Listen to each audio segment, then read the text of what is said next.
আরে ওই গভীর রজনীতে হযরত ওমর রাদিয়াল্লাহু আনহু সাধারণ মানুষের অবস্থা দেখার জন্য মদিনা থেকে একটু দূরে ওমর যখন ছুটে চললেন, হঠাৎ করে হযরত ওমর তাকায় দেখি মরুপ্রান্তরে ছোট্ট একটা তাঁবু অথবা কুঁড়ে ঘর।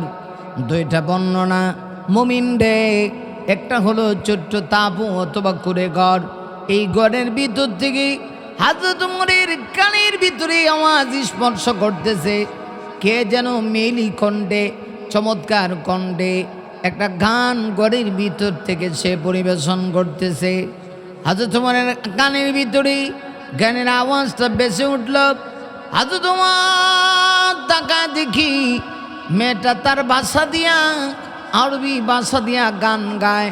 গানের অর্থটা হলোই, ও আমার প্রাণের বধুয়া, কতদিন হইল তুমি গেলা আর আসলা না, অথচ আমার যৌবন টলমল করে তোমার অপেক্ষায় প্রহর গুনছি, কিন্তু আজও তোমার সাথে আমার দেখা হইল না।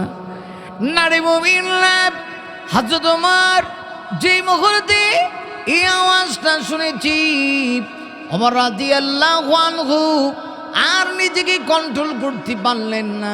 ওমর আশ্চর্য হয়ে গেলেন, ওমর স্তব্ধ হয়ে গেলেন। ওমর চিন্তা করে, এই রাষ্ট্র চলে আল্লাহর কোরআন দিয়া, অথচ এই রাষ্ট্রের ভিতরে এমন জঘন্যতম অপরাধ হচ্ছে।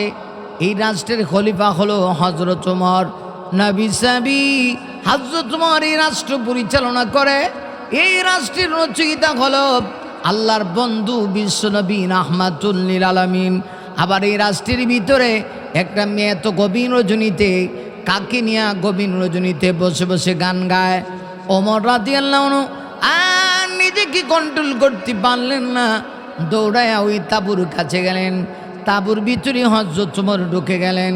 আরেকটা বর্ণনা হলো, গড় ছোট্ট করে ঘর, ওই কুড়ির পিছন দিক দিয়া গড়ের অংশ ভেঙ্গি একটা অংশ হযরত ওমর ফেনে ওমর রাদিয়াল্লাহু আনহু ছোট্ট করে ঘরের ভিতরে ঢুকে গেলেন। করে ঘরের ভিতরে ঢুকে দেখি একটা সুন্দরী সুদর্শনী রূপসী রূপবতী মায়াবতী একটা মেয়ে সেজে গুজে কাপড় অর্নামেন্ট জুয়েলারি তার চেহারার ভিতরে লাগানো আছে।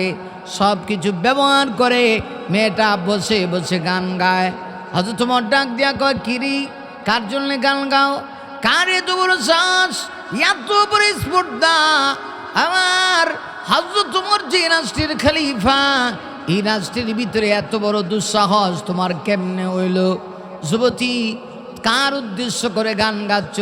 সে কোথায়? আমার সামনে নিয়ে আসো, আমি একটা নজর তাকে দেখতে চাই। তুমি কি জানো না গান গাওয়া হারাম, আল্লাহর কোরআনের বিধানে নাই? মেয়েটা এবার ডাক দেয়া কয়, যুবক, আরে যুবক,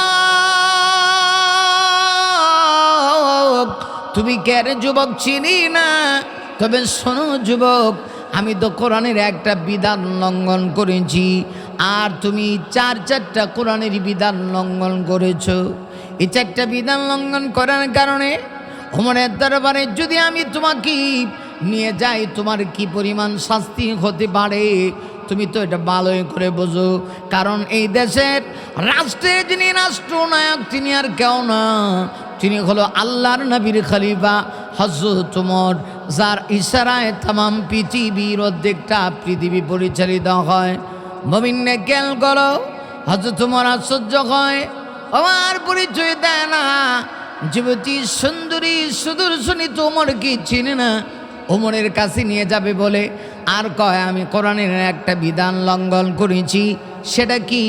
মেয়েটা ডাক দিয়ে বলতেছে, আমি আল্লাহর কোরআনের পবিত্র কোরআন শরীফের সূরা লোকমানের 6 নম্বর আয়াত, যে আয়াতে আমার আল্লাহ রাব্বুল আলামিন বলেন, ওয়া মিনান নাসি মান ইয়াশতারি লাঘওয়াল হাদিথি লিয়ুদিল্লা আন সাবিলিল্লাহ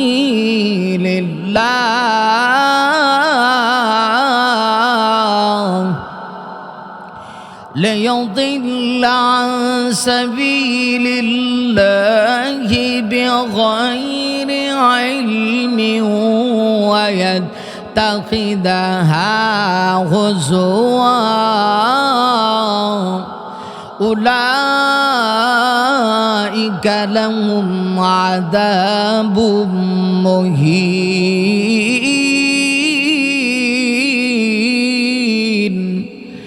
আরে মুমিন মেয়েটা ডাক দিয়ে বলি যুবক রে আমি তো আল্লাহর কোরআনের সূরা লোকমানের 6 নম্বর আয়াতের একটি বিধান লঙ্ঘন করেছি যে আয়াতের ভিতরে আমার আল্লাহ গান বাজনাকে হারাম করে দিয়েছে আল্লাহ রাব্বুল আলামিন বলেন মানুষের ভিতর থেকে মিনান নাসি মাইয়াশতারি লাহওয়াল হাদিস এমন কিছু মানুষ আছে যারা গান বাজনার আয়োজন করে লাহওয়াল হাদিসের তিন ব্যাখ্যা হাদিসের তিনটা ব্যাখ্যা মুফাসসির কেরামগণ লিখেছে আরে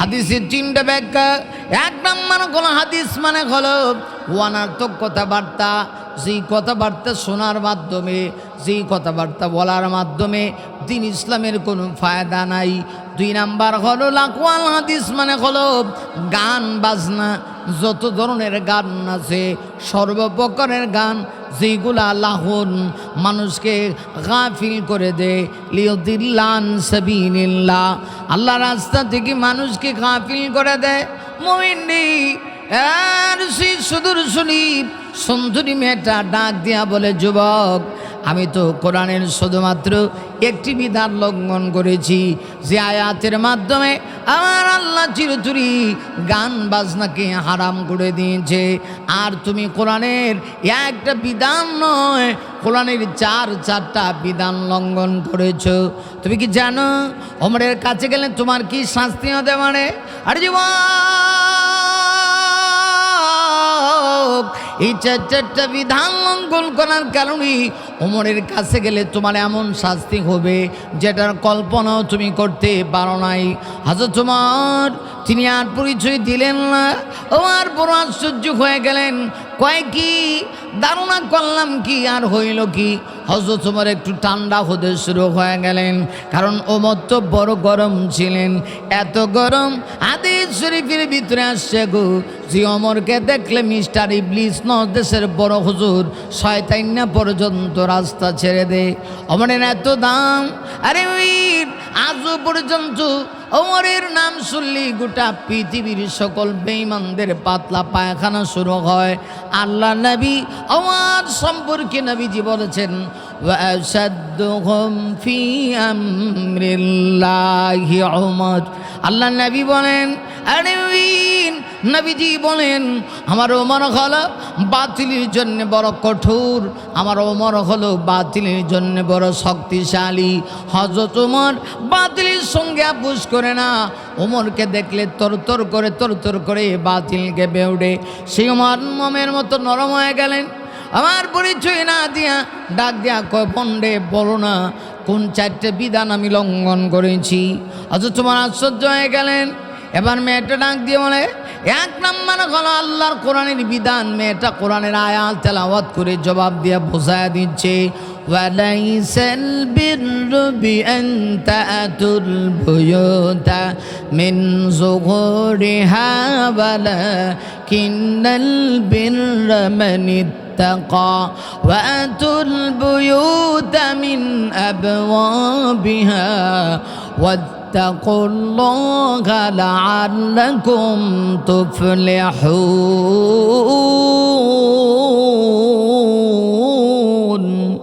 আরে মেয়েটা ডাক দিয়ে বলে এক নম্বর বিধান আপনি কোরআনের লঙ্ঘন করেছেন কোরআন শরীফে আমার আল্লাহ বলেছেন লাইসাল বিররু বিআন তা'তুল বুয়ুতা মিন যুহুরিহা আপনি যদি কারো ঘরের ভিতরে প্রবেশ করতে চান তাহলে ঘরের পিছনের দিক দিয়ে প্রবেশ করা যাবে না ঘরের পিছনের দিক দিয়ে ভালো মানুষ প্রবেশ করে না আমার আল্লাহর বিধান ওয়াতুল বুয়ুতা মিন আবওয়াবিহা যদি ঘরের ভিতরে ঢুকতে হয় গো ঘরের সামনের দরজা দিয়ে ঢুকতে হবে হযরত ওমর রাদিয়াল্লাহু আনহু নীরব হয়ে গেলেন ওমর চিন্তা করে ঠিকই তো তারপরে মেয়েটা আল্লাহর কোরআনের আয়াত তেলাওয়াত করে শোনায় দেয় ওয়াত্তাকুল্লাহা লাআল্লাকুম তুফলিহুন।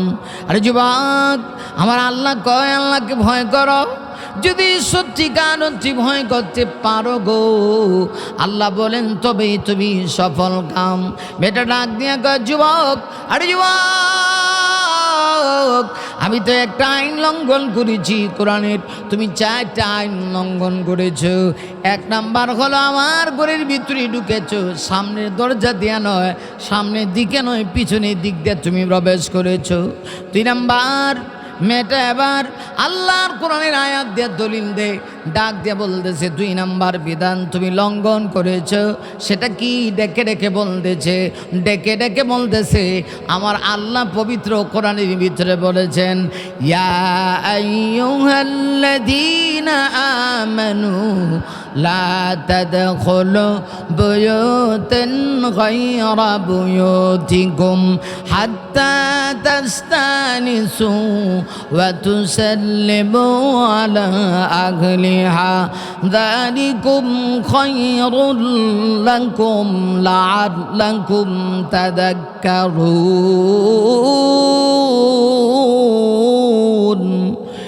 আরে যুবক, আমার আল্লাহ পবিত্র কোরআন শরীফে বলেছেন, হে ঈমানদারেরা, ইয়া আইয়ুহাল্লাযীনা আমানু, আরে মুমিন, লা তাদখুলু বুয়ুতান গায়রা বুয়ুতিকুম হাত্তা তাস্তানিসু ওয়া তুসাল্লিমু আলা আহলিহা। বেটা ডাক দিয়া কয় যুবক রে, আমার আল্লাহর বিধান হলো কার উপরই, যতক্ষণ পর্যন্ত আল্লাহ বলেন মুমিন প্রবেশ করবা না, যতক্ষণ না অনুমতি না পাও, ঘরের বাহিরে দাঁড়ায় আগে অনুমতি নিবা। আরে যুবক, গভীর রজনীতে আর ঘরের ভিতরে তুমি ঢুকেছ, ঘরের পিছনের দিক দিয়া অথবা বর্ণনা এসেছে তুমি তাঁবুর উপরে গিয়া উপরের দিক থেকে আমার ঘরে আমার তাঁবুর ভিতরে ঢুকলা। এত বড় সাহস তুমি কেন করলা? তুমি কোরআনের 2 নাম্বার বিধান তুমি লঙ্ঘন করেছো। ঠিক আছে, বুঝলাম। হযরত তোমার আরো নরম হয়ে গেল। এবার হযরত তোমার ডাক দিয়া কয়, বোন রে, বলো না বোন, আমি কোরআনের 3 নাম্বার বিধান কি লঙ্ঘন করেছি? মেয়েটা এবার পবিত্র কোরআন শরীফের সূরা নূরের একটা আয়াত দিয়া দলিল দেয়। আল্লাহ রাব্বুল আলামিন সূরা নূরের ভিতরে চমৎকার করে বলে দিয়েছেন, ফাইদা দাখালতুম বুয়ুতান ফাসাল্লিমু আলা আনফুসিকুম ফাসাল্লিমু আলা আনফুসিকুম তাহিয়াতাম মিন ইনদিল্লাহ তাহিয়াতাম মিন ইনদিল্লাহি মুবারাকাতান তাইয়্যিবাহ كذلك يبين الله لكم الآيات لعلكم تعقلون।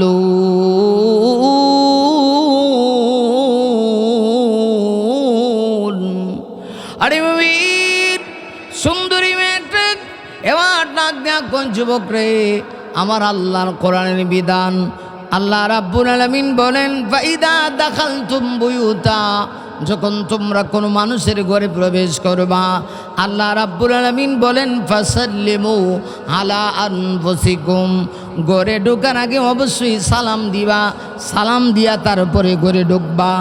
ইসলামের বিধান কত সুন্দর, কত সুন্দর ইসলামের বিধান। একজন মানুষের ঘরে ডাইরেক্ট ঢুকা যাবে না, বাহিরে দাঁড়ায় আগে অনুমতি নিতে হবে। একজন মানুষের রুমে ডাইরেক্ট ঢুকা যাবে না, বাহিরে দাঁড়ায় আগে সালাম দিতে হবে। তুমি 3 নাম্বারের বিধানটা লঙ্ঘন করেছো। 4 নাম্বার বিধান হলো, মেয়েটা কোরআনের আয়াত দেওয়া জবাব দিচ্ছে, বলবো 4 নাম্বার।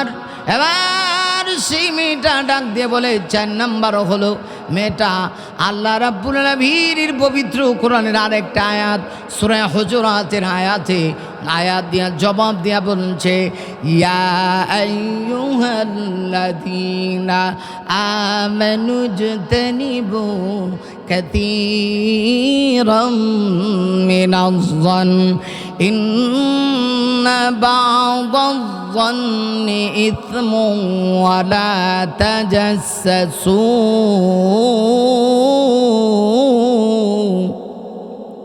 আরে মুমিন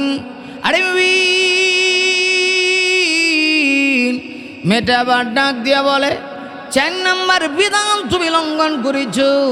আমার আল্লাহ ইমানদারদেরকে ডেকে বলেছেন ইয়া আইয়ুহাল্লাযীনা আমানু, আরে মুমিন ওহে বিশ্বাসীরা, ইজতানিবু কাসীরাম মিনাজ-যন, তোমরা অধিক পরিমাণে ধারণা থেকে বিরত থাকো।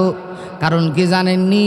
ইন্না বাদাজ-যন্নি ইসমুন, আমার আল্লাহ বলেন কিছু ধারণা এমন আছে যেইগুলা গুনাহ হয়, সব ধারণা সঠিক হয় না। এই জন্য একজন মানুষ রিক্সা দিয়া তার বোনকে নিয়ে যাচ্ছে, আপনি ভাবতেছেন হে গার্লফ্রেন্ড লয়া যায়, এমন ধারণা করা যাবে না। না, একজন মানুষ তার মাকে নিয়ে তার রিক্সা দিয়ে যায়, আপনি ভাবতেছেন হয়তোবা অবৈধভাবে কোনো মেয়েকে নিয়ে যাচ্ছে, এই ধারণা কিন্তু আপনাকে গুনাহের অন্তর্ভুক্ত করে দিবে। মেয়েটা ডাক দিয়ে মানে যুবক রে, আরে যুবক, তুমি তো 4টা বিধান লঙ্ঘন করেছো, আমি একটা বিধান লঙ্ঘন করেছি। যুবক রে, এবার তাহলে আসল কথা শোনো। হযরত ওমর রাদিয়াল্লাহু আনহু ডাক দিয়া কয়, পরিচয় না দিয়া ডাক দিয়া কয়, ভন্ডে তাহলে বলো আসল বিষয়, তোমার পরিচয়টা আমি একটু জানতে চাই, তুমি কে? মেয়েটা ডাক দিয়ে বলে, আরে যুবক, আমি আল্লাহর কোরআনের হাফেজা। আল্লাহু আকবার। মেয়েটা ডাক দিয়ে বলতেছে, আমি আল্লাহর কোরআনের হাফেজা, পবিত্র কোরআন শরীফের 30 পারার হাফেজা হলাম আমি। আল্লাহু আকবার।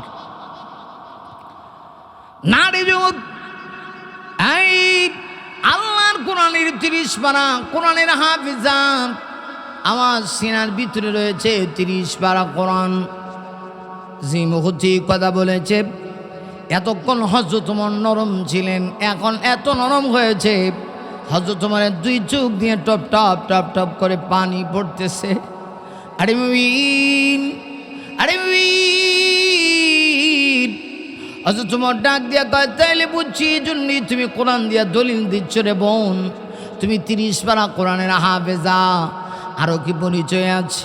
মেয়েটা ডাক দিয়া বলে, শোনো, আমি যে গান গাচ্ছিলাম মূলত আমার ঘরে কেউ ছিল না, আমি আমার স্বামীকে উদ্দেশ্য করে গান গাচ্ছিলাম। আমার স্বামী হলো আল্লাহ নবী, বিশ্ব নবীর সাহাবী, স্বামীর নাম হলো সাদ বিন আব্দুল্লাহ, অথবা আরেকটি বর্ণ আছে আব্দুল্লাহ বিন সাদ। মেয়েটা ডাক দিয়ে বলল, আরে যুবক, আমার স্বামী আজ থেকে প্রায় 1 বছর আগে, 12 মাস আগে এই দিনে আমার স্বামীর সঙ্গে আমার বিবাহ ঠিক হয়েছিল। সাদ বিন আব্দুল্লাহর সাথে আমার বিবাহ ঠিক হয়েছে। সাধারণ সিস্টেম অনুযায়ী বিবাহের যা যা লাগে সব কিছু তৈরি হলো, সব কিছু ঠিকঠাক হলো, বিবাহের বাড়িতে সব কিছু চলতেছিল। একটা পর্যায়ে নিকাহ হয়ে গেল। আমার স্বামী আমাকে বিবাহ করে নিলেন, নিজাব কবুল হয়ে গেল। দুজনে বিবাহ শেষ হয়ে গেল, খাবার দাবার চলতেছি। আমার স্বামীর হাত ধুয়ে দেওয়া হয়েছে, স্বামী খাবার গ্রহণ করবে। এরপরে আমি সেজে গুজে সুন্দরী হইয়া, আমি সেজে গুজে সুন্দরভাবে অর্নামেন্ট জুয়েলারি পরে আমি বসে আছি। আমার স্বামীর সঙ্গে আমার সাক্ষাৎ হবে। ওই রাতটা, ওই প্রথম রাত বা সোনার রাতটা একটা মেয়ের জন্য কতটুকু দামি হয়, আনন্দের হয়। আমি অপেক্ষায় ছিলাম। আমি শুনেছি আমার স্বামীর মতো এত সুন্দর মদিনাতে মানুষ খুব কম আছে। হঠাৎ করে আমার স্বামীর কাছে একজন বার্তাবাহক আমার স্বামীর কাছে আসলো। একজন কাসিদ আমার স্বামীর কাছে আসলো। বার্তাবাহক আমার স্বামীর কাছে এসে একটা পত্র দিল। ওই পত্রের ভিতরে লেখা ছিল, আমার স্বামীকে মুসলিম জাহানের খলিফা হযরত ওমর রাদিয়াল্লাহু আনহু আমার স্বামীকে যুদ্ধের ময়দানে সেনাপতি বানায়া রোম এবং পারস্যের বিরুদ্ধে যুদ্ধ করার জন্য পাঠানোর নির্দেশ দিয়েছে। আরে মেয়েটা ডাক দিয়ে বলে, আরে যুবক, ঠিক সেই সময় আমার স্বামী দিকের ভিতরে ছিল বরের পোশাক, জামাইয়ের পোশাক, পাশেই ছিল যুদ্ধের পোশাক। বরের পোশাক খুলে যুদ্ধের পোশাক আমার স্বামী পরতে শুরু করে দিল। আমার স্বামী আর খায় নাই। আমার স্বামী এলাকার সব মানুষ সহ, পরিবার সহ, আমার আত্মীয় স্বজন সহ সবার সামনে ঘটনা যখন খুলে বলল, সবাই ডেকে বলে ঠিক আছে বুঝলাম, মুসলিম জাহানের খলিফার পক্ষ থেকে বার্তাবাহক এসেছে, নির্দেশ হলো তুমি যুদ্ধের ময়দানের সেনাপতি হয়ে যাবা। ভালো কথা, সে তো আর আল্লাহ নয়, তার কথাই যে এক্ষুনি পালন করতে হবে। যেহেতু বিবাহ করেছ, অন্তত কিছুদিন স্ত্রীর কাছে থাকো, তারপরে না হয়ে যাবা। পত্রের জবাবই মুসলিম জাহানের খলিফা ওমরকে জানায় দাও আমি নতুন বিবাহিত, আমার স্ত্রীকে সময় দিয়ে তারপরে আমি আসবো। নারী মুমিন না, ওই যুবক, ওই সুন্দরী মেয়ের স্বামী যে সাদ বিন আব্দুল্লাহ ডাক দিয়ে বলে, না না, হযরত ওমরের কথা আমি অমান্য করতে পারি না, কারণ আল্লাহর কথা, নবীর কথা যেভাবে পালন করা আমার জন্যে ফরজ, ঠিক তদ্রূপভাবে রাষ্ট্রের নেতৃত্বশালী ব্যক্তি যারা আছে, যারা আল্লাহর কোরআন দিয়া নবীর সুন্নাহ দিয়া রাষ্ট্র চালায়, এমন নেতাদের বিধান পালন করাও ফরজ। আরে মুমিন, সাদ বিন আব্দুল্লাহকে অনেকেই বুঝাইলো, কিন্তু কোনো কাজ হইল না। তিনিও কোরআনের আয়াত দিয়া জবাব দিলেন, ইয়া আইয়ুহাল্লাযীনা আমানু আতিউল্লাহা ওয়া আতিউর রাসূলা ওয়া উলিল আমরি মিনকুম। আল্লাহু আকবার। তিনিও কোরআনের আয়াত দিয়া জবাব দিলেন, হে ঈমানদারেরা, তোমরা আল্লাহর আনুগত্যতা স্বীকার করো, ওয়া আতিউর রাসূল, রাসূলের আনুগত্যতা স্বীকার করো, ওয়া উলিল আমরি মিনকুম, এবং তোমাদের ভিতর থেকে যারা উলিল আমর, সমাজের যারা নেতৃত্ব দেয়, যারা সমাজের নেতা, কোরআন সুন্নাহ দিয়ে যারা সমাজ চালায়, তাদের আনুগত্যতা স্বীকার করো। সাদ বিন আব্দুল্লাহ ডাক দিয়ে বলতেছে, ওগো আমার আত্মীয় স্বজনেরা, আব্বা আম্মারা আর শ্বশুর বাড়ির আত্মীয় স্বজনেরা, শোনেন, একটু পরে আমার স্ত্রীর সঙ্গে আমার দেখা হওয়ার কথা ছিল। আজকে আমাদের বাসর সজ্জার রাত ছিল, ফুল সজ্জার রাত ছিল, কিন্তু আমি যেতে পারছি না। আমি আন্তরিক দুঃখিত, যেহেতু ওমরের পক্ষ থেকে আমাকে বার্তাবাহক এসে জানিয়ে দিয়েছে, পত্র দিয়েছে, আমি যুদ্ধের ময়দানে সেনাপতি হয়ে যাব, এজন্য আমার আর যাওয়া সম্ভব হচ্ছে না। সম্মানিত সুধী, তখন অনেকে বুঝাইলো, বোঝানোর পরে সাদ বিন আব্দুল্লাহ সেটা মানতে রাজিরা। আরে মুমিন, এবার সাদ বিন আব্দুল্লাহ সর্বশেষ তিনি তার স্ত্রীর কাছে বিদায় নেওয়ার জন্য ঘরের বাহিরে দাঁড়ায় সাদ বিন আব্দুল্লাহ সালাম দে। প্রতি উত্তরে স্ত্রী জবাব দিলেন। যুবতী মেয়ে ডাক দিয়া বলে, আমার স্বামীর জবাব আমি দিলাম, স্বামী আমার কাছ থেকে বিদায় তলব করে। ওকে প্রাণীর স্ত্রী, আজকে তোমার সঙ্গে আমার বিবাহ হয়েছিল, আজকের রাতটা খুব আনন্দের রাত ছিল, আমি শুনেছি তুমি খুব সুদর্শনী সুন্দরী, আমি অপেক্ষায় ছিলাম গো, কিন্তু এখন আর সময় আমার হাতে নাই। মুসলিম জাহানের খলিফা আজ তোমার কাসিদের মাধ্যমে, বার্তাবাহকের মাধ্যমে পত্র পাঠায় দিয়েছে, আমাকে এই মুহূর্তে চলে যেতে হবে যুদ্ধের ময়দানে, বাতিলে মোকাবেলা আমাকে রণাঙ্গনে লড়তে হবে। এজন্য আমি শেষ বিদায় তলব করার জন্য আসছি। যুবক রে, আমার স্বামী যখন এই কথা বলেছে, আমি স্বামীকে অনেক বুঝাইলাম, একটা বার আপনি আমার ঘরের ভিতরে প্রবেশ করুন, একবারের জন্যে আমার ঘরের ভিতরে আপনি প্রবেশ করুন, শুধুমাত্র আপনার চেহারাটা আমি একটু দেখে রাখতে চাই। আল্লাহ না করুক যুদ্ধের ময়দানে গিয়া আপনি যদি শহীদ হয়ে যান, কিয়ামতের ময়দানে আপনি শহীদ হয়ে আল্লাহর আদালতে দাঁড়াবেন, আমি শহীদের স্ত্রী হই ময়দানে মাহাশরে দাঁড়াবো, কিন্তু আমি যদি আপনাকে না চিনি। স্বামী ডাক দিয়া কয়, না টেনশন করো না, বিদায় দাও, কারণ ঘরের ভিতরে ঢুকলে হয়ে যেতে পারে তোমার চেহারার দিকে তাকায়া আমার মায়া লেগে যেতে পারি, ভালোবাসা তৈরি হয়ে যেতে পারে, এজন্য আমি আর ঢুকছি না। তবে টেনশন নাই, যদি শহীদ হয়ে যায় শহীদ, আর তুমি হবে শহীদের স্ত্রী, আমি শহীদ স্বামী আর শহীদের স্ত্রীর সাথে কিয়ামতের দিন আর আল্লাহ অবশ্যই আমাদেরকে একত্রিত করবেন। আর যদি শহীদ না হই, 4 মাস পরে অবশ্যই দেখা হচ্ছে। 4 মাসের জন্য আমাকে সেনাপতি বানায় দেয়, 4 মাসের জন্য আমার স্বামী চলে গেল। আরে মুমিন, এবার যুবতী মেয়েটা ডাক দিয়া বলতেছে 4 মাস পরে আবার আমি সুন্দর করে অর্নামেন্ট জুয়েলারি ব্যবহার করে চেহারার ভিতরে সুন্দর করে সব কিছু লাগাইলাম, স্বর্ণের গয়না টয়না সব কিছু লাগায়া সেজে গুজে বসে বসে রইলাম। আবার দেখি আমার কাছে একটা কাসিদ আসলো, বার্তাবাহ এসে আমার কাছে একটা পত্র দিল। পত্রের ভিতরে লেখা, তোমার স্বামীকে আরও 4 মাসের জন্যে, আবারও 4 মাসের জন্যে যুদ্ধের সেনাপতি বানায়া মুসলিম জাহানের খলিফা ওমর পাঠায় দিয়েছে। 4 মাস চলে গেল, 8 মাস পরে আবার আমি এভাবে সেজে গুজে বসে আসছিলাম না। 8 মাস যাওয়ার পরেই গো আবার আমার কাছে পত্র আসলো, আমার স্বামীকে 4 মাসের জন্য পুনরায় সেনাপতি বানায় পাঠাইয়া দেওয়া হয়েছে। এইভাবে পালাক্রমে 3-4 মাসে 12 মাস হইল। 12 মাস আজকে অতিবাহিত হয়ে যাচ্ছি, অপেক্ষায় আছি আগামীকাল আমার স্বামী আসবে। স্বামীর অপেক্ষার প্রহর গুনতেছি, তাই তো স্বামীকে আমি হারায়া আমি স্বামীর বিরহ বেদনায় বসে বসে বসে বসে গান গাইতেছি। হযরত তোমার চোখের পানি ছেড়ে দেয়। আমার কই চিন্তা করলাম কি হইল কি, হযরত তোমার তখন ডাক দেয়া কয়, বন্ডে টেনশন নাই, আগামীকাল ওমরের দরবারে তোমাকে যেতে হবে না, ওমরই তোমার কাছে আসবে, তোমার বিচার অবশ্যই হবে। ওমর পুরো দোষী, কারণ ওমরের ভুল হয়েছে, ওমর কি টের পায় নাই? এরকম একজন নববধূ সেজে একজন মেয়ে তার স্বামীর জন্যে 12টি মাস অপেক্ষা করতেছিল। হযরত তোমার দৌড়ে গেলেন, আরে